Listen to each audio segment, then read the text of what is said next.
ಪಾಪ ಆಕಿ ಎಮ್ಮೆ ಕಲ್ತಕ್ಕಿಗೆ ಪೊಲೀಸು ಕೊಟ್ಟಾವ ಸಿಟಿಯಾಗಿ ಬೆಳೆದಕ್ಕಿಗೆ ಆಕಿ ಏನು ಸುಭದ್ರ ಏನ್ರಿ ಪಾಪ ಸಿಟಿಯಾಗಿ ಬೆಳೆದಕ್ಕಿಗೆ ಎಮ್ಮೆ ಕಲ್ತಾಳ. ಎಮ್ಮೆ ಕಲ್ತ ಹೆಣ್ಮಗಳಿಗೆ ಹಳ್ಳಿ ಕೊಟ್ರ ಗಂಡ ಪೊಲೀಸ. ಅದು ಅವತ್ತು ಲಗ್ನ ಅದು ಒಂದು 8 ದಿವಸಕ್ಕೆ ಅದು ಎಲ್ಲೇ ಹೆಣ ಕಾಯ್ದು ಬಂದದ್ದು ಬೆಳಗನ. ಪೊಲೀಸ್ ನಿದ್ದಿಲ್ಲ, ಮುಂಜಾನೆದ ಬಾಯಿ ಕೆಟ್ಟಂಗಾಗಿತ್ತು. ಹೆಣ್ತಿಗೆ ಅಂದ ಏನ ಒಂದಿಟ್ಟು ಮಿರ್ಚಿ ಬಜ್ಜಿ ಮಾಡುವ ಅಂದ. ಆಕಿ ಅಂದ್ಲು, ಅಯ್ಯ ಇಲ್ರಿ ನನ್ನ ಮಿರ್ಚಿ ಬಜ್ಜಿ ಮಾಡಕ್ಕೆ ಬರಲ್ಲ ಅಂದ್ಲಕ್ಕೆ. ಸಾಲಿಗಿಲಿ ಕಲ್ತಿ ಇಲ್ಲ, ನಾವು ಸಾಲಿಗಿಲಿ ಕಲ್ತಿ ಇಲ್ಲ. ಅಯ್ಯೋ ಶಾಲೆಗೇನು ಮಿರ್ಚಿ ಬಜ್ಜಿ ಮಾಡೋದು ಕಲಿಸ್ತಾರ ಎಮ್ಮೆದಾಗ ಏನ್ರಿ?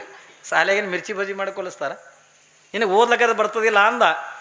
ಬೇಕಾದ ಕೊಡ್ರಿ ಓದ್ಲಕ್ಕ ಅಂದ್ಲಕ್ಕೆ. ಬೇಕಾದ ಕೊಡ್ರಿ ಓದ್ತೀನಿ, ಹಿಂದಿ ಕೊಡ್ರಿ, ಇಂಗ್ಲೀಷ್ ಕೊಡ್ರಿ, ಮರಾಠಿ ಕೊಡ್ರಿ, ನೀವು ಯಾವ ಭಾಷೆ ಬೇಕಾದ್ರೆ ಅಂದ ಕೊಡ್ರಿ ಓದ್ತೀನಿ ಅಂದ್ಲು. ನೀ ಭಾಳ ಓದೋದು ಬೇಕಾಗಿಲ್ಲ, ಕನ್ನಡ ಬರ್ತದಿಲ್ಲ ಅಂದ. ಬರ್ತದೆ ಕನ್ನಡ. ಆಯಿತು, ಕನ್ನಡ ಒಂದು ಪುಸ್ತಕ ತಂದು ಕೊಟ್ಟ. ಅದು ಪಾಕಶಾಸ್ತ್ರ ತಿಳ್ಕೊಂಡಂದ್ರೆ ಪುಸ್ತಕ ಸಿಗ್ತದೆ. ಅಂದ್ರೆ ಪಾಕಶಾಸ್ತ್ರ ಅಂದ್ರೆ ಅಡುಗೆ ಮಾಡೋ ವಿಧಾನಗಳ ಬಗ್ಗೆ ಬರೆದಿರ್ತಾರೆ. ಈಗ ಆ ಪುಸ್ತಕಿನ ಅವಶ್ಯಕತೆ ಇಲ್ಲ ನಿಮಗೆ. ಯಾಕಂದ್ರೆ ಮಧ್ಯಾಹ್ನದಿಂದ 2 ಗಂಟೆಗೆ ಕಿಚನ್ ಬರ್ತದಿಲ್ಲ, ಅಡುಗೆ ಮಾಡೋದಂತ ತೋರಿಸ್ತಾರಿಲ್ಲ ಏನ್ರಿ? ಆ ಕಡೆ ಬೆಂಗಳೂರಕ್ಕೆ ಆ್ಯಂಕರ್ ಇರ್ತಾಳ ಏನ್ರಿ, ಈ ಕಡೆ ಬಿಜಾಪುರ ಜಿಲ್ಲಾದಕ್ಕೆ ಅಡುಗೆ ಮಾಡಕ್ಕೆ ತೋರ್ಸಕ್ಕೆ ಹೋಗಿರ್ತಾಳ. ಇವತ್ತು ನೀವು ಏನು ತೋರಿಸ್ತೀರಿ ಅಡುಗೆ ಒಳಗೆ ತಂದ್ಕೊಳ್ಳಿ. ಜಿಲ್ಲೆ ಸಾಗರ ತಾಲೂಕಿನೊಳಗಿರ್ತಕ್ಕಂಥ ಚಿಕ್ಕದಾಗಿರ್ತಕ್ಕಂಥ ಗ್ರಾಮ ಅದು ಉಡತಡಿ ಅನ್ನತಕ್ಕಂಥ ಗ್ರಾಮ. ಆ ಗ್ರಾಮದ ನಿರ್ಮಲ ಶೆಟ್ಟಿ ಮತ್ತು ಸುಮತಿ ಅನ್ನತಕ್ಕಂಥ ಪುಣ್ಯ ದಂಪತಿಗಳ ಗರ್ಭದೊಳಗಿಂದ ಜನ್ಮ ತಾಳಿ ಮಾದೇವಿಯಕ್ಕ ಗುರುವಿನ ಸೇವೆ ಅನ್ನತಕ್ಕಂಥದ್ದು ಮಾಡುತ್ತಾ, ಗುರುವಿನಲ್ಲಿರ್ತಕ್ಕಂಥ ಜ್ಞಾನವನ್ನು ಸಂಪಾದನೆ ಮಾಡುತ್ತಾ, ಏನೆಲ್ಲ ಆನಂದದ ಬದುಕು ಅನ್ನತಕ್ಕಂಥ ಕಳೀತಕ್ಕಂಥ ಪ್ರಸಂಗದ ಒಳಗೆ ಮಾಧವಿಯಕ್ಕನ ಜೀವನದ ಒಳಗೆ ಒಂದು ಬಿರುಗಾಳಿ ಅಂತಕ್ಕಂಥದ್ದನ್ನು ಬೀಸ್ತದೆ. ಅದು ಎಂಥ ಬಿರುಗಾಳಿ ಎತ್ತಿಕೊಂಡಂತ ಕೇಳಿದ್ರೆ, ಹೆಂಗೆ ಈ ವರ್ಷಿನ ಕಾಲಕ್ಕೆ ನಮಗೆಲ್ಲ ಮಳೆ ಅಂತಕ್ಕಂಥ ಹೆಚ್ಚಾಗಿ, ಬೆಳೆ ಅಂತಕ್ಕಂಥ ಹಾಳಾಗಿ ನಾವೇನು ಚಿಂತೆ ಮಾಡಕತ್ತೀವಲ್ಲ, ಇದು ಸಣ್ಣ ಪುಟ್ಟ ಬಿರುಗಾಳಿ ಆಗಿದ್ರೆ ಮಾದೇವಿ ಅಕ್ಕನ ಜೀವನದ ಒಳಗಿಂದ ಭಾಳ ದೊಡ್ಡ ಬಿರುಗಾಳಿ ಅಂತಕ್ಕಂಥ ಬೀಸ್ತು. ಅದು ಎಂಥ ಬಿರುಗಾಳಿ ಎತ್ತಿಕೊಂಡಂತ ಕೇಳಿದ್ರೆ, ರಾಜನಾಗಿರ್ತಕ್ಕಂಥ ಕೌಶಿಕ ಮಹಾರಾಜ ತನ್ನ ಮೆರವಣಿಗೆ ನಡೆದಿರ್ತಕ್ಕಂಥ ಪ್ರಸಂಗದ ಒಳಗೆ ಯಾರ ಮೇಲಂದ ದೃಷ್ಟಿ ಬೀಳ್ತದೆ ಎತ್ತಿಕೊಂಡಂತ ಕೇಳಿದ್ರೆ, ಮಹಾದೇವಿ ಅಕ್ಕನ ಮೇಲೆ ಕೌಶಿಕ ಮಹಾರಾಜನ ದೃಷ್ಟಿ ಬೀಳ್ತದೆ. ಅದು ಕೇವಲ ಸಾಮಾನ್ಯವಾಗಿರ್ತಕ್ಕಂಥ ದೃಷ್ಟಿ ಅಲ್ಲ. ಕೌಶಿಕ ಮಹಾರಾಜನ ದೃಷ್ಟಿ ಅನ್ನತಕ್ಕಂಥದ್ದು ಹೆಂಗೆ ಬಿತ್ತು ಎತ್ತಿಕೊಂಡಂತ ಕೇಳಿದ್ರೆ, ಮಹಾದೇವಿ ಅಕ್ಕಳ ಮೇಲೆ ಅಂದ ಕಾಮದ ದೃಷ್ಟಿ ಅನ್ನತಕ್ಕಂಥದ್ದನ್ನು ಬೀಳುತ್ತದೆ.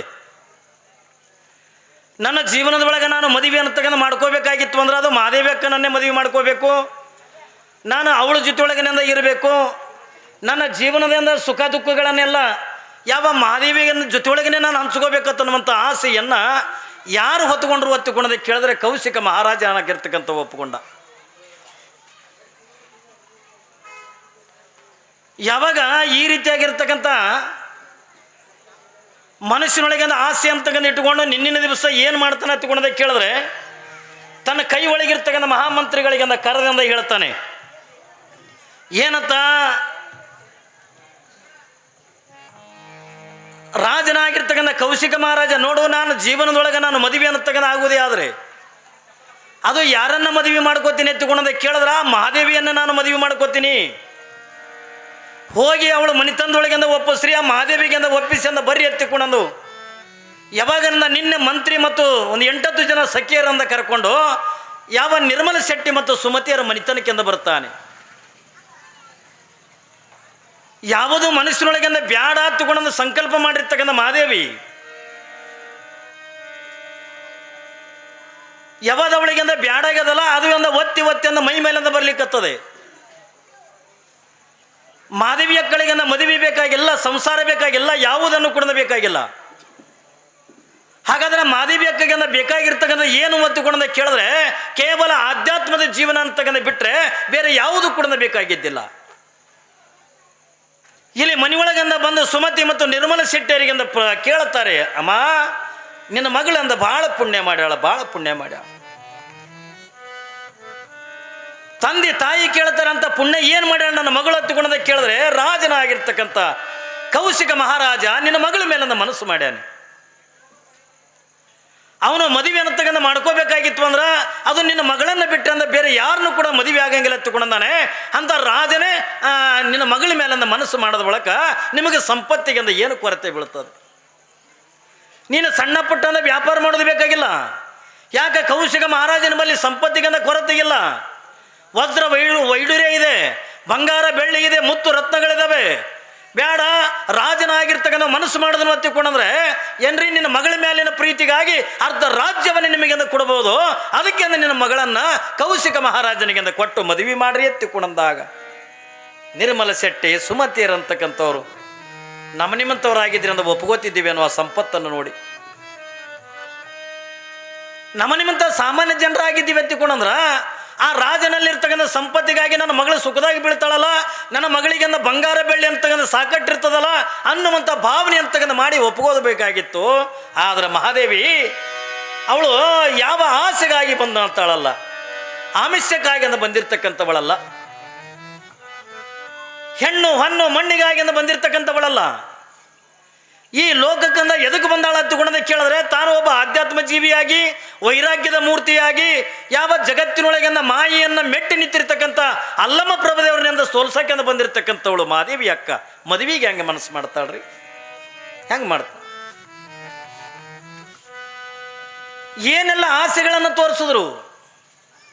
ಅರ್ಧ ರಾಜ್ಯವನ್ನೇ ರಾಜ ನಿನಗೆಂದ ರಾಜ್ಯವನ್ನು ಕೊಡ್ತಾನೆ.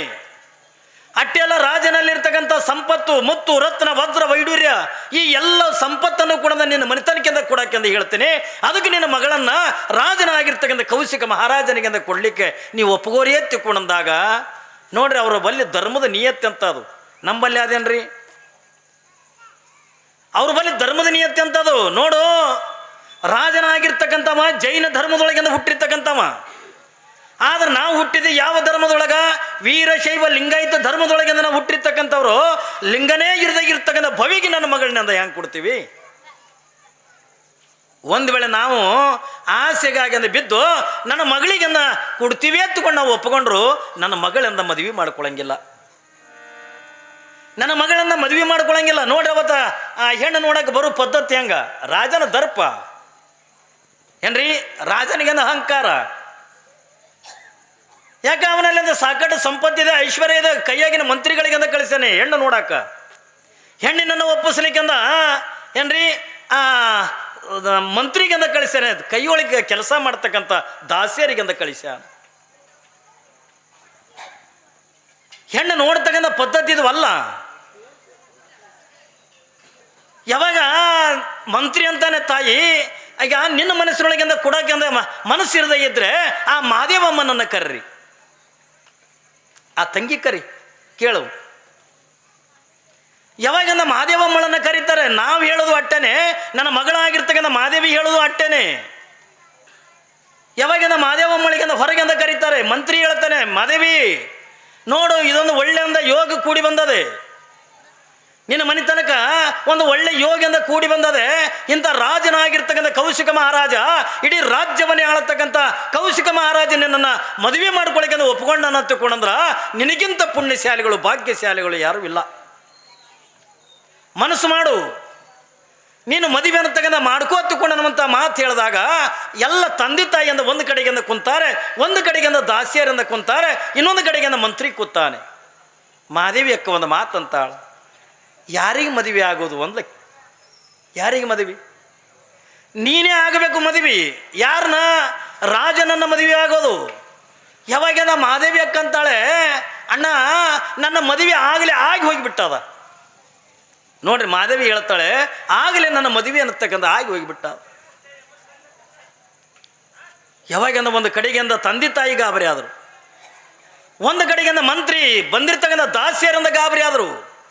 ಯಾಕೆ ಮಾದೇವಿ ಅಕ್ಕ ಏನು ಹೇಳ್ತಾಳ? ಅಣ್ಣ ಮತ್ತೊಂದು ಮದುವೆ ಆಗಕ್ಕೆಂದ ಬರಂಗಿಲ್ಲ, ಆಗಲೇ ನಾನು ಮದುವೆ ಮಾಡ್ಕೊಂಡು ಬಿಟ್ಟು ನೆತ್ತಿಕೊಂಡಂದು ಹೇಳಿದಾಗ ತಂದೆ ತಾಯಿಯಿಂದ ಗಾಬರಿ ಅಕ್ಕಾರ. ನಮಗೆ ಗೊತ್ತಿಲ್ಲಾರ್ದಂಗೆ ಯಾವಾಗ ಮದುವೆ ಮಾಡಿಕೊಂಡ್ಲು? ಯಾಕಂದ್ರೆ ತಂದೆ ತಾಯಿಗೆಂದ ಗೊತ್ತಿಲ್ಲಾರ್ದಂಗೆ ಗುರುವಿನ ಮಠಕ್ಕಂದ ಹೋದವಳು, ನಿತ್ಯ ನಿತ್ಯ ಜ್ಞಾನವನ್ನು ಸಂಪಾದನೆ ಮಾಡಿರ್ತಕ್ಕಂಥವಳು, ಏನೆಲ್ಲ ವೈರಾಗ್ಯದ ತುದಿಯನ್ನು ತಗೊಂಡು ಏರಿರ್ತಕ್ಕಂಥವಳು. ಅವಳಿಗೆ ಯಾವ ಸಂಪತ್ತಿನ ಆಸೆ ಇಲ್ಲ, ರೊಕ್ಕದ ಆಸೆ ಇಲ್ಲ, ಏನ್ರಿ ಪರಪುರುಷನ ಆಸೆ ಇಲ್ಲ, ಯಾವುದು ಕೂಡ ಅವಳು ತಲೆಯೊಳಗಿಂದ ಇರದೇ ಇರ್ತಕ್ಕಂಥ ಮಾದೇವಿ ಅಕ್ಕ ಹೇಳಿದಾಗ ನನ್ನ ಮದುವೆ ಅನ್ನತಕ್ಕಂಥ ಆಗಿ ಹೋಗಿಬಿಟ್ಟದ ತಿಳ್ಕೊಂಡಂದಾಗ ತಂದೆ ತಾಯಿ ಅಂತಕ್ಕಂಥ ಗಾಬರಿ ಆಗಿಬಿಡ್ತಾರೆ. ಮಗಳೇ ಮಾದೇವಿ, ನೀನು ಯಾವಾಗಿಂದ ಮದುವೆ ಮಾಡ್ಕೊಂಡೆವ? ನೋಡಿ, ತಂದೆ ತಾಯಿ ಕೇಳ್ತಾರೆ, ನೀನು ಯಾವಾಗ ಮದುವೆ ಮಾಡ್ಕೊಂಡು? ಮಂತ್ರಿ ಅಂತಾನೆ, ನೀನು ಯಾವಾಗಿಂದ ಮದುವೆ ಮಾಡ್ಕೊಂಡಿದ್ದಿ? ನಾವು ಇದೇ ರಾಜ್ಯದೊಳಗಿಂದ ಇರ್ತಕ್ಕಂಥವ್ರು ಯಾರು ಮದುವೆ ಆಗ್ಯದ ಯಾರು ಮದುವೆ ಇಲ್ಲ ಹತ್ತುಕೊಂಡು ನಮಗೆಂದ ಗೊತ್ತದೆ. ಅಂಥದ್ರೊಳಗಿಂದ ನೀನು ಮದುವೆ ಆಗ್ಯದ ಹತ್ತುಕೊಂಡು ಹೇಳ್ತಿದ್ದಲ್ಲ, ಹಾಗಾದ್ರೆ ನಿನ್ನ ಮದುವೆಯಿಂದ ಯಾವಾಗ ಆಗ್ಯದ ಹತ್ತುಕೊಂಡೋದಕ್ಕೆ ಕೇಳಿದಾಗ ಅವಾಗಿಂದ ಮಾದೇವಿ ಅಕ್ಕ ಹೇಳ್ತಾಳೆ, ಅಣ್ಣ ನನ್ನ ಮದುವೆ ಅನ್ನತಕ್ಕಂಥ 8 ವರ್ಷನಾಗೆ ಆಗಿ ಹೋಗಿಬಿಟ್ಟ. ನನ್ನ ಮದುವೆ 8 ವರ್ಷಕ್ಕಿಂದ ಆಗಿ ಹೋಗಿಬಿಟ್ಟ. ಯಾವಾಗಿಂದ ತಂದೆ ತಾಯಿ ಅಂತಾರೆ, ನಿನಗೆ ಯಾರು ನೋಡಕ್ಕೆ ಬಂದರು? ನೀ ಯಾರ ಜೊತೆಯೊಳಗಿಂದ ಮದುವೆ ಮಾಡ್ಕೊಂಡು? ನಮಗೆ ಗೊತ್ತಿಲ್ಲಾರ್ದಂಗೆ 8 ವರ್ಷಕ್ಕೆ ನೀನು ಹೆಂಗೆ ಮದುವೆ ಮಾಡ್ಕೊಂಡು ಎತ್ತುಕೊಂಡೆ ಕೇಳಿದಾಗ ಅವಾಗಿಂದ ಮಹಾದೇವಿ ಅಕ್ಕ ಅಂತಾಳೆ, ಏನ್ರಿ ಆಗಲಿ ನನ್ನ ಮದುವೆ ಆಗಿ ಹೋಗಿಬಿಟ್ಟದ. ಯಾರ ಜೊತೆಯೊಳಗೆ ನನ್ನ ಮದುವೆ ಆಗ್ಯದ ಹತ್ತುಕೊಂಡು ಕೇಳಿದ್ರೆ ಸಾಕ್ಷಾತ್ ಚನ್ನಮಲ್ಲಿಕಾರ್ಜುನನ ಜೊತೆಯೊಳಗನೆ ನನ್ನ ಮದುವೆ ಅಂತಕ್ಕಂಥ ಆಗ್ಯದ ಹತ್ತುಕೊಂಡಂದಾಗ ಇನ್ನೊಂದು ಮದುವೆ ನನಗೆ ಬೇಕಾಗಿಲ್ಲ ಅಂತ ನೋಡಿ ಅವಳ ಭಾವನೆಗಳಂತ. ನಾನು ಮೊನ್ನಿನ ದಿವಸ ನಿಮಗೊಂದು ಮಾತು ಹೇಳಿದೆ. ನಾನು ಶರಣ ಸತಿ ಲಿಂಗಪತಿ ಅನ್ನುವಂಥ ರೀತಿ ಒಳಗೆ ಮಹಾದೇವಿ ಅಕ್ಕ ಚನ್ನಮಲ್ಲಿಕಾರ್ಜುನ ಯಾರು ತಿಳ್ಕೊಂಡಾಳತ್ತಂದ್ರೆ ತನ್ನ ಅಂಗೈ ಒಳಗಿರ್ತಕ್ಕಂಥ ಇಷ್ಟಲಿಂಗವನ್ನೇ ಚನ್ನಮಲ್ಲಿಕಾರ್ಜುನ ತಿಳ್ಕೊಂಡಿರ್ತಕ್ಕಂಥವಳು. ಚನ್ನಮಲ್ಲಿಕಾರ್ಜುನ ನನ್ನ ಗಂಡನಾದ ಬಳಿಕ ನಾನು ಮತ್ತೊಂದು ಮದುವೆ ಯಾಕೆ ಮಾಡ್ಕೊಳ್ಳಿ? ಯಾವಾಗಿಂದ ತಂದೆ ತಾಯಿ ಮಂತ್ರಿ ಕೇಳ್ತಾನೆ, ಹಾಗಾದ್ರೆ ನಿನ್ನ ಗಂಡ ಎಲ್ಲದಾನೆ? ಅವ ಗಂಡ ಎಂಥವದಾನೆ?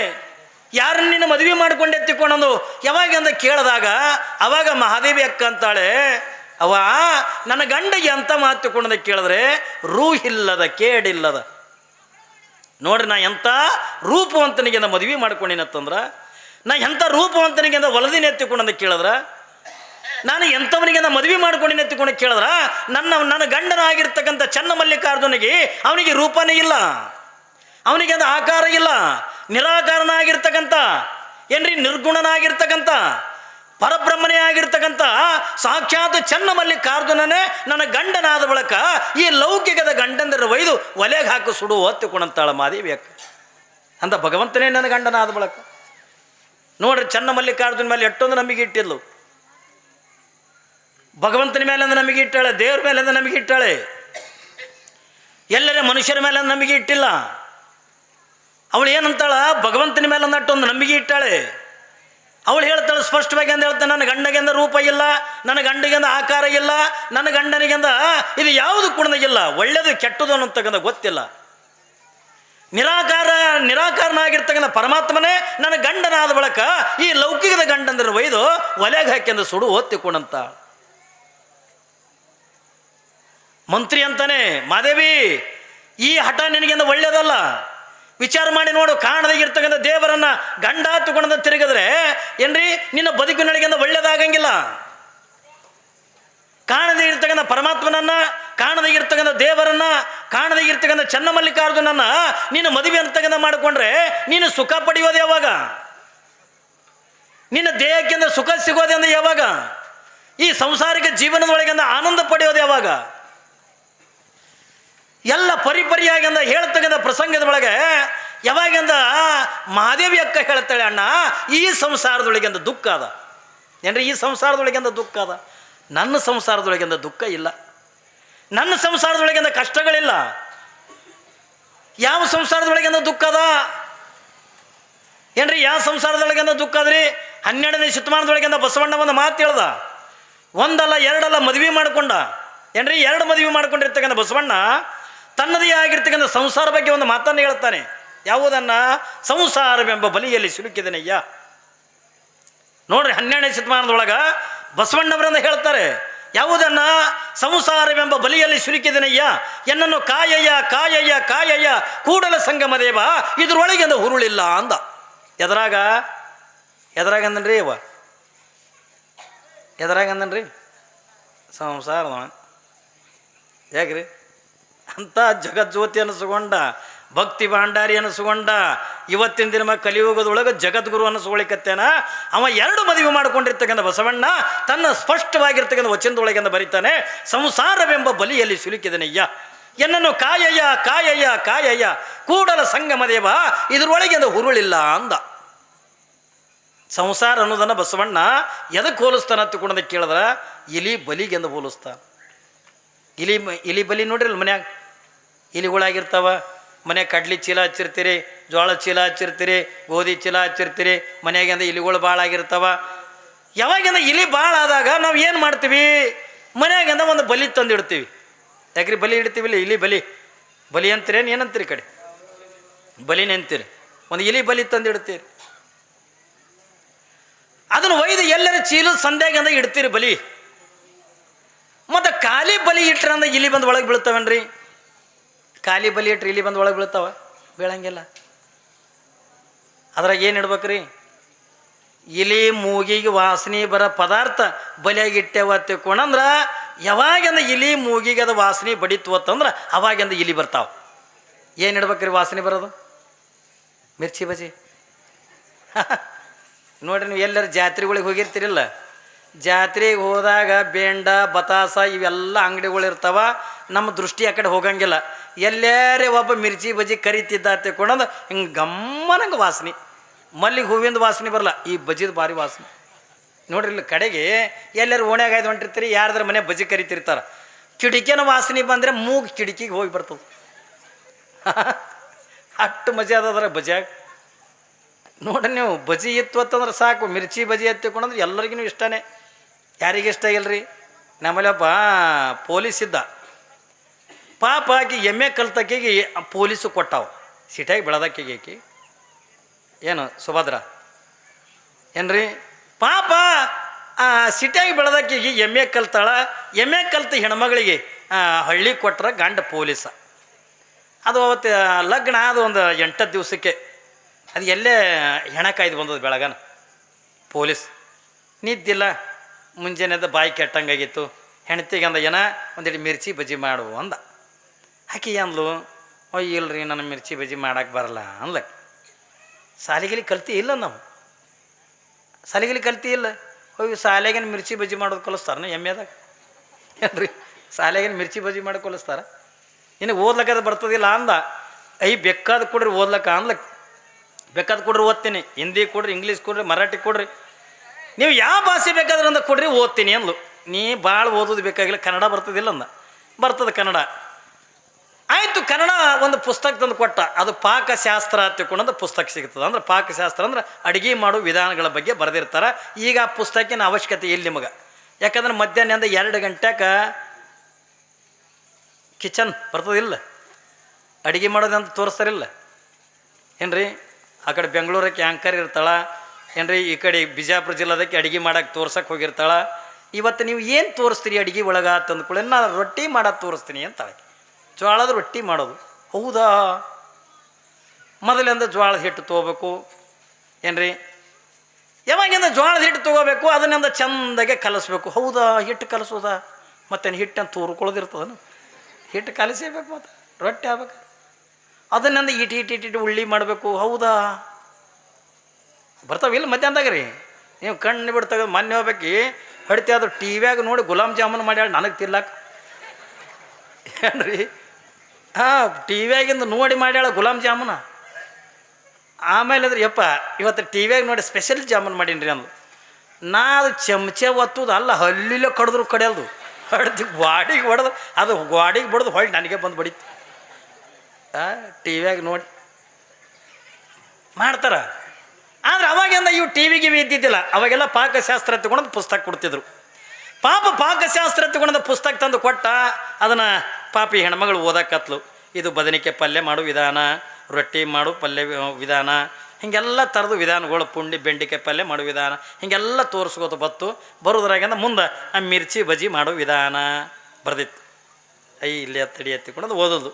ಒಲೆ ಮ್ಯಾಗ ಕಡಾಯಿ ಇಡಬೇಕು, ಕಡಾಯಿದಾಗ ಎಣ್ಣೆ ಹಾಕಬೇಕು, ಕಡಲೆ ಹಿಟ್ಟು ತರಬೇಕು, ಅದ್ರಾಗಿಂದ ಸೋಡಾ ಪುಡಿ ಕಲಿಸ್ಬೇಕು, ಖಾರ ಹಾಕಬೇಕು, ಉಪ್ಪು ಹಾಕಬೇಕು, ಜೀರಿಗೆ ಸಾಸಿವೆ ಹಾಕಿ ಹಸಿ ಮೆಣಸಿನಕಾಯಿ ತೊಗೊಂಡು ಹಿಟ್ಟಿನಾಗ ಎದ್ದು ಎಣ್ಣೆಗೆ ಬಿಟ್ಟರೆ ಬಜ್ಜಿ ಬರ್ತಾವ ಅಂತ ಬರ್ದಿತ್ತು. ಪಾಪ ಇಟ್ಟು ಬರ್ದಿತ್ತು. ಆಕೆ ಅದರ ಪುಸ್ತಕದಾಗ ಏನು ಬರ್ದದ ಅಟ್ಟು ಮಾಡಲು ಒಯ್ದು. ಆಕೆ ಕಡಾಯಿ ಇಡ್ಬೇಕಂದ್ರೆ ಈಟೆ ಇಡ್ಬೇಕಂತ ಅನ್ನೋದು ಹೇಳಿಲ್ಲ. ಒಟ್ಟು ಕಡಾಯಿ ಇಡ್ಬೇಕಂದ್ರೆ ದೊಡ್ಡದು ಲಗ್ನದಾಗಿಂದ ಬುಂದೆ ಕರೆದಿರ್ತಾವಲ್ಲ ಅಂಥ ಕಡಾಯಿ ಒಯ್ದು ಒಲೆ ಮ್ಯಾಗ ಇಟ್ಟು ಹೇಳ್ತೀನಿ. ಎಣ್ಣೆ ಏಟು ಹಾಕ್ಬೇಕು ಅನ್ನೋದು ಅದ್ರ ಬರ್ದಿಲ್ಲ, ಬರೀ ಎಣ್ಣೆ ಹಾಕ್ಬೇಕಂತೇಳಿ ಅಟ್ಟೆ ಬರ್ತದ. ಈಕಿ ಒಂದು ಡಬ್ಬಿ, ದೊಡ್ಡ ಡಬ್ಬಿ ಒಯ್ದು ಎಣ್ಣೆ ಹಾಕಲು ಹಿಟ್ಟು ಗೀಟೆ ಕಲಿಸ್ಬೇಕಂತ ಬರೋದಿಲ್ಲ. ಒಂದು 5-6 ಕಿಲೋದಿಂದ ಹಿಟ್ಟು ತಂದು ಕೈ ಹಾಕಿ ತಿರ್ರಿಬೇಡಿ ಕಲಸೋದು. ಖಾರ ಹಾಕೋದು, ಉಪ್ಪು ಹಾಕೋದು, ಜೀರಿಗೆ ಹಾಕೋದು, ಎಲ್ಲನೇ ಹಾಕೋದು. ಹಾಕಿ ಹಿಂಗೆ ಹಸಿ ಮೆಣಸಿನಕಾಯಿ ತೊಗೊಂಡು ಹಿಟ್ಟಿನಾಗ ಗೆದ್ದು ಎಣ್ಣೆಗೆ ಬಿಟ್ಲು. ಎಣ್ಣೆಗೆ ಬಿಟ್ಕೊಳ್ಳಿ ಹಿಟ್ಟು ಒತ್ತಡಿ ಮೆಣಸಿನಕಾಯಿ ಒತ್ತಡಿ ತಿರುಗಾಡ್ಲಕ್ಕತ್ತ. ಎಣ್ಣೆಗ ಏನ್ರಿ ಹಿಟ್ಟು ಒತ್ತಡಿ ಮೆಣಸಿನಕಾಯಿ ಒತ್ತಡಿ ತಿರುಗಾಡ್ಲಕ್ಕತ್ತು. ಹಿಂಗೆ ಯಾಕೆ ಆಲಾಕತ್ತದ, ಬಜ್ಜಿ ಬರ್ಲಾಗವ, ಯಾಕೆ ಏನಾಯ್ತು, ಏನು ತಪ್ಪಿನಿ, ಆ ಕಡೆ ಈ ಕಡೆ ಎಲ್ಲ ಸವರ್ಸೋದ್ಲು. ಮತ್ತು ಪುಸ್ತಕ ಓದಲ್ಲು, ಅದ್ರ ಏನು ಬರ್ದಿತ್ತು ಎಲ್ಲ ಕರೆಕ್ಟ್ ಮಾಡಿದ್ಲು. ಯಾಕೆ ಬರ್ಲಾಗ್ಯಾವ ಬಜ್ಜಿ, ಯಾಕೆ ಬರ್ಲಾಗ್ಯಾವ ತಗೊಂಡು ಚಿಂತೆ ಮಾಡ್ಲಕತ್ಲು. ಮೊದಲೇ ಪೊಲೀಸ್ ಅದ ಗಂಡ ಬಂದು ಹೊಡಿತಂದ್ರೆ ಏನು ಮಾಡಲಿ ಚಿಂತೆ. ಯಾವಾಗಿಂದ ಎಲ್ಲ ಲೆಕ್ಕ ಹಾಕ್ಕೊಂಡು ಹೋಗಿ ಬಾಗಲ್ದಾಗ ನಿಂತಿದ್ಲು. ಬಾಗಲ್ದಾಗ ನಿಂತಿದ್ರು ಎದುರಿನ ಮನೆಯಿಂದ ಬಜ್ಜಿ ವಾಸನೆ ಬರ್ತಿತ್ತು, ಮಿರ್ಚಿ ಬಜ್ಜಿ ವಾಸನೆ. ಈಕೆ ಬಜ್ಜಿ ವಾಸನೆ ಬರ್ಲಕತ್ತಾವ ನೋಡ್ಬೇಕತ್ತಿಕೊಂಡು ಹೋಗಿ ಕಿಡಿಕ್ಯಾಗ ಹಣಿಕೆ ಹಾಕಿ ನೋಡಿದ್ಲು. ಈಗ ಏನು ಮಾಡ್ಯಾಳ, ಎಲ್ಲನೂ ಹಾಕಿನೂ ಮಾಡಿದ್ಲು. ಆಕಿ ತೊಗೊಂಡು ಮೆಣಸಿನಕಾಯಿ ತೊಗೊಂಡು ಹಿಟ್ಟಿನಾಗ ಗೆದ್ದು ಎಣ್ಣೆಗೆ ಬಿಟ್ಟುಕೊಳ್ಳೇನ ಬರು ಹಾಕೊಂಡು ಬಂದಾಗ ಉಬ್ಲಕತ್ತು ಆಕಿನ ಮನ್ಯಾಗ ಬಜ್ಜಿ ಚಂದ ಹಾಲಕತ್ತು. ಈಕಿ ನಾ ಮಾಡಿದ್ದೆ ಮಾಡ್ಲಕತ್ತಾಳ, ನಂದ್ಯಾಕೆ ಬಜ್ಜಿ ಬರ್ಲಾಗ್ಯಾವ, ಈಕಿನ ಮನ್ಯಾಗ ಬರ್ಲಕತ್ತಾವಲ್ಲ, ಏನು ತಪ್ಪಿನಿ ಹೆಂಗೆ ದಿಟ್ಟಿಸಿ ನೋಡಿದ್ರಾಗ ಅಯ್ಯಯ್ಯವ್ವ ಇಲ್ಲೇ ತಪ್ಪಿನಿ, ಅದಕ್ಕೆ ಬಜ್ಜಿ ಬರ್ಲಾಗ್ಯಾವ. ಯಾಕೆ ಆಕಿ ತಲೆ ಬೋಳಿಸ್ಕೊಂಡಾಳ, ನಾನು ತಲೆ ಬೋಳಿಸ್ಕೊಂಡಿಲ್ಲ. ಹಂಗೆ ಏನ್ರಿ, ಆಕಿ ತಲೆ ಬೋಳಿಸ್ಕೊಂಡಾಳ, ನಾ ತಲೆ ಬೋಳಿಸ್ಕೊಂಡಿಲ್ಲ, ಅದಕ್ಕೆ ಬಜ್ಜಿ ಬರ್ಲಾಗ್ಯಾವ. ಮತ್ತು ಹೊಳ್ಳಿ ತನ್ನ ಮನೆಗೆ ಅಂದ ಬಂದ್ಲು. ಒಂದು ಮನೆ ಮುಂದೆ ಒಂದು ಹುಡುಗ ಹೊಂಟಿದ್ದೆ, ತಮ್ಮ ಬಾಯಪ್ಪ ಯಾಕ್ರಿ ಅಕ್ಕೋರೆ, ಇಲ್ಲಿ ಹಡಪದವ್ರು ಅದಾರೇನಪ್ಪ, ಹಡಪದವ್ರು ಅದಾರ, ಅದಾರ ಯಾಕೋರೆ ಒಂದೇಳಿ ಕರ್ಕೊಂಡು ಪುಣ್ಯ ಬರ್ತು. ಯಾಕೆ ಹೋದ್ರೆ ಯಾಕೋರೆ ಎತ್ತುಕೊಂಡು ಹೋಗಿ ಅಂದ ಒಬ್ಬ ಕಟಿಂಗ್ ಮಾಡೋನಿಗೆ ಕರ್ಕೊಂಡು ಬಂದು. ಯಾವಾಗಿಂದ ಕಟಿಂಗ್ ಮಾಡೋನಿಗೆ ಅಂದ ಕರ್ಕೊಂಡು ಬಂದರು. ಕರ್ಕೊಂಡು ಬಂದ ಬಳಿಕ ಅಕ್ಕೋರೆ ಯಾರ ಕಳಿಸ್ರಿ, ಯಾರ ಕಳಿಸ್. ಯಾರಿಲ್ಲಪ್ಪ, ಈ ಸಿಜರ್ ಕಟಿಂಗ್ ಮಾಡೋಕ್ಕೆ ಇಡ್ತೋತಿ, ಅದು ಭಾಳ ಕಾಸ್ಟ್ಲಿ ಹಾಕದ್ರೆ ಅಕ್ಕೋರೆ $100 ಹಾಕದ ಸಿಜರ್ ಕಟಿಂಗ್ ಮಾಡೋಕೆ. ಈ ಬೇಬಿ ಕಟಿಂಗ್ ಮಾಡ್ಲಕ್ಕ, ಈ ಬೇಬಿ ಕಟಿಂಗ್ ಮಾಡೋದು ಇದಕ್ಕಿಂತ ಕಾಸ್ಟ್ಲಿ ಹಾಕದ ಅಂದ ನಾವು. $150 ಹಾಕೋದು ಬೇಬಿ ಕಟಿಂಗ್ ಅಂದ್ರೆ ಹಿಂಗೆ ಕಿವಿ ಮ್ಯಾಗ ಹಾಕಿ ಮಾಡ್ತಿರ್ತಾವಲ್ಲ ಬೇಬಿ ಕಟಿಂಗ್ ಮಾಡ್ಲಕ್ಕೆ, ಅದಕ್ಕೆ ಇದಕ್ಕೆ ಕಾಸ್ಟ್ಲಿ ಹಾಕದ. ಬ್ಯಾಡಪ್ಪ, ಈ ಮಹಾತ್ಮ ಗಾಂಧೀಜಿ ಕಟಿಂಗ್ ಮಾಡ್ಲಿಕ್ಕೆ ಏನು ತಗೋತಿ ಹಾಗ್ರಿ. ಗಾಂಧೀಜಿ ಕಟಿಂಗ್, ಗಾಂಧೀಜಿ ತಲೆ ಹಂಗೆ ನೋಡ್ರಿ ಇಲ್ಲ, ಗಾಂಧೀಜಿ ಕಟಿಂಗ್ ಮಾಡ್ಲಿಕ್ಕೆ ಏನು ತಗೋತಿ. ಅದೇನ್ರಿ ಹಾಕೋರಿ ಸಿಂಪಲ್ ಅನ್ನ, ಅಫ್ಜಲ್ಪುರ್ ಟು ಕರ್ಜಿಗಿ ಟು ಅಫ್ಜಲ್ಪುರ್. ಏನ್ರಿ ಈ ಕಡೆ ಹೊಸೂರು ಟು ಕರ್ಜಿಗಿ ಟು ಹೊಸೂರು, 2 ಕೈದಾಗ ಮುಗಿತದ. ಸಸ್ತ $15 ಅಂತ. ಚಲೋ ಐತೆಪ್ಪ, ನನಗೆ ಅದೇ ಮಾಡೋಣ. ಅಲ್ರಿ ನಿಮಗೇನು ಬಂದದ ಅಂದವ, ನಿನಗೆ ರೊಕ್ಕ ಬೇಕಾ ಬೇಡ ಅಂದ್ಲಕ್ಕಿ. ರೊಕ್ಕ ಕೊಟ್ರೆ ನಿಮ್ಮದು ಯಾಕ್ರಿ, ನಿಮ್ಮ ಅವಂದು ತಲೆ ಬೋಳ್ಸಿ ಹೋಗ್ತೀನಿ ಅಂದವ. ಅವಲ್ರಿ ಅಮ್ಮ ರೊಕ್ಕ ಕೊಟ್ರೆ ಅಂದ ಮಂದು ನಾ ಯಾರು ಸಿಕ್ಕವ್ರದ್ದು ಬೋಳ್ಸವನೇನ ಆಯ್ತಾ, ನಮಗೇನು ಮಾಡ್ತದ. ಆಯಿತು ಬರ್ರಿ ಅಂದ ಕೂಡ ಹೋಗಿ ಅವ್ನು ಎದುರಿಗೆ ಕೂತ್ಲು. ಬೊಂಗ ಸೌಂಡು ಭಾಳ ಆಗ್ಯಾನು ಏನ್ರಿ, ಬೊಂಗದ್ದು ಬಾಕ್ಸಿಂದ ಅಲ್ಲ, ಸ್ವಲ್ಪ ಕಮ್ಮಿ ಮಾಡು, ಭಾಳ ಕಮ್ಮಿ ಮಾಡ್ಬೇಡ ಏನ್ರಿ. ಪಾಪ ಹೋಗಿ ಅಂದ ಎದುರಿಗೆ ಅಂದ ಕುಂತಳು, ನೀರು ತೊಗೊಂಡ ಚಂದಾಗಿ ತಲೆ ತೊಯ್ಸಿ ಅಂದ. ಅವನ ಬಳಿ ಒಂದು ಹೆಲಿಕಾಪ್ಟರ್ ಇತ್ತು, ಕಟ ಇರ್ತದೆ ನೋಡಿ ಹೆಲಿಕಾಪ್ಟರ್ದಾಗ ತೊಗೊಂಡು ಇಲ್ಲಿದಿಂದ ಅಫ್ಜಲ್ಪುರದಿಂದ ಕರ್ಜಿಗಿದ್ದ ಅಫ್ಜಲ್ಪುರ ಏನ್ರಿ. ಈ ಕಡೆದು ಹೊಸೂರದಿಂದ ಕರ್ಜಿಗಿ 2 ಕೈದಾಗ ಮುಗಿತು, ಸ್ವಚ್ಛ ತೆಗೆದು. ಪಾಪ ಅವನಿಗೆ ರೊಕ್ಕ ಕೊಟ್ಲು, ಹೋದ ತೊಗೊಂಡು, ರೊಕ್ಕ ತೊಗೊಂಡಂದ ಹೋದ ಬಳಕೆ ಇಕ್ಕಿದ್ರಿಂದ ಹಿಂಗೆ ಮೈ ಎಲ್ಲ ಜಾಡ್ಸ್ಕೊತ ಬಂದು ಕನ್ನಡಿ ಮುಂದೆ ನಿಂತಾಳೆ. ಈಕಿನ ಮಾರಿ ಈಕಿಗೆ ಕೂಣ್ ಸಿಗಲಾಗ್ಯದ, ಯಾಕಂದ್ರೆ ತಲೆ ತಂಬಿಗೆ ಅದಂಗಾಗ್ಯದ. ಹೋಗಿ ನಿಂತಾಳೆ. ಯವ್ವಾ, ಮತ್ತೆ ಹೋಗಿ ಜಳಕ ಮಾಡ್ಕೊಂಡು ಮತ್ತೆ ಮಡಿ ಬಟ್ಟೆ ಉಟ್ಕೊಂಡು ಮತ್ತೆ ಬಂದ್ಲು ಏನ್ರಿ. ಮಡಿ ಬಟ್ಟೆ ಉಟ್ಕೊಂಡಂದ ಮತ್ತೆ ಬಂದು ಒಲೆ ಮುಂದೆ ಕುಂತು ಮತ್ತಂದ ಹಸಿ ಮೆಣಸಿನಕಾಯಿ ತೊಗೊಂಡು ಹಿಟ್ಟಿನಾಗ ಗೆದ್ದು ಮತ್ತೆ ಎಣ್ಣೆಗೆ ಬಿಟ್ಟು ಕೂಡಲೇ ಮತ್ತೆ ಅದು ಮೆಣಸಿನಕಾಯಿ ಒತ್ತಟಿ ಹಿಟ್ಟು ಒತ್ತಟಿ ತೀರ್ಲಕ್ಕತ್ತು. ಯಾಕೆ ಬರ್ಲಾಗ್ಯದ, ತಲೆನೂ ಬೋಳಿಸ್ಕೊಂಡೆ ಯಾಕೆ ಬರ್ಲಾಗ್ಯದ. ಗಂಡರಿ ಸಿಟ್ಟಿಂದ ಅದು ಹ್ಯಾಂಗೆ ಮಾಡಲಿ, ಹ್ಯಾಂಗೆ ಬಾಗಲ್ದಾಗ ಬಂದು ನಿಂತಿತ್ತು. ಅಷ್ಟೊಂದಕ್ಕೆ ಗಂಡ ಮನೆಗೆ ಬಂದೆ, ಬರೋದಕ್ಕೆ ನಮಸ್ಕಾರ ಅಕ್ಕ ಅಂದ. ಅಂದ್ರೆ ಕುನ ಹಿಡ್ದಿಲ್ಲ ರೀ, ಇದು ತಲೆ ಬೋಳಿಸ್ಕೊಂಡು ನಿಂತಿತ್ತಲ್ಲ ಏನ್ರಿ, ನಮಸ್ಕಾರ ಅಕ್ಕ ಅಂದ. ಇಷ್ಟೊಂದು ಕುಳನೆ ಹೇಳ್ತೀನಿ, ಅಯ್ಯೋ ನಾ ಹಾಕ್ಕೊಳ್ರಿ ನಾ ಇದೀನಿ ಅಂದ. ಇದೇ ನನ್ನ ತಲೆ ಅಂದ. ಅಯ್ಯ ಇಲ್ರಿ, ಮುಂದಿನ ಮನೆ ಮುದುಕಿ ತಲೆ ಬೋಳಿಸ್ಕೊಂಡು ಬಜ್ಜಿ ಮಾಡಕತ್ತಿತ್ತು, ಅದಕ್ಕೆ ಅಂದ ಆಕೆ ನೋಡಿ ತಲೆ ಬೋಳಿಸ್ಕೊಂಡ್ರೆ ಬಜ್ಜಿ ಬರ್ತಾವ ತಿಳ್ಕೊಂಡು ಅದಕ್ಕೆ ತಲೆ ಬೋಳಿಸ್ಕೊಂಡಿನಿ ಅನ್ಲಿಕ್ಕೆ. ಆಮಾಂದ ಹುಚ್ಚುಗೊಟ್ಟಿ, ಅದು ಬ್ರಾಹ್ಮಣರು ಮುದುಕಿ, ಅವರು ಧರ್ಮದಾಗ ಗಂಡ ಸತ್ತು ಬಳಕ ತಲೆ ಬೋಳಿಸ್ತಾರೆ. ನೀ ಇರ್ಲಕ್ಕಾಗೇನೆ ಬೋಳಿಸ್ಕೊಂಡು ಕೂತಿದ್ದಿ ಏನ್ರಿ. ಏನು ಮಾಡಿದಿ ನಡಿ ನೋಡೋಣ ತಿಳ್ಕೊಂಡು ಒಯ್ದ ಎಲ್ಲ ಮಾಡ್ಯಾಳ. ಕಡಾಯಿ ಇಟ್ಟಾಳ, ಎಣ್ಣೆ ಹಾಕ್ಯಾಳ ಏನ್ರಿ, ಹಿಟ್ಟು ಕಲಿಸ್ಯಾಳ, ಎಲ್ಲ ಮಾಡ್ಯಾಳ. ಬಜ್ಜಿ ಯಾಕೆ ಬರ್ಲಾಗ ಹಿಂಗೆ ನೋಡ್ದ. ಅವ ಅಂದ ಹುಚ್ಚುಗೊಟ್ಟಿ, ಒಲಿಗೆ ಉರಿನೇ ಹಚ್ಚಿಲ್ಲಲ್ಲ.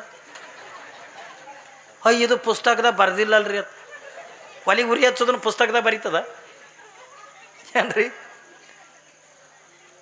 ಬಜಿ ಮಾಡೋದು ಹತ್ಕೊಂಡ್ರೆ ಸುಮ್ಮಲ್ಲ, ಯಾಕಂದ್ರೆ ಅದ್ರ ವಾಸನೆನೇ ಅಟ್ಟು ರುಚಿ ಇರ್ತದ. ಏನ್ರಿ ಎಮ್ಮೆ ಕಲ್ತವ್ರಿಗೆಲ್ಲ ಎಲ್ಲನೇ ಬರ್ತದಂದ್ರೆ ಅದು ಸುಳ್ಳದು. ಎಮ್ಮೆ ಕಲ್ತವ್ರು ಎಲ್ಲರಿಗೂ ಕುಡಿದು ಬರ್ತದಂತ ಸುಳ್ಳ. ನಮ್ಮಲ್ಲಿ ಒಬ್ಬಾಕಿ ಎಮ್ಮೆ ಕಲ್ತಿದ್ಲು, ಆಕಿಗೆ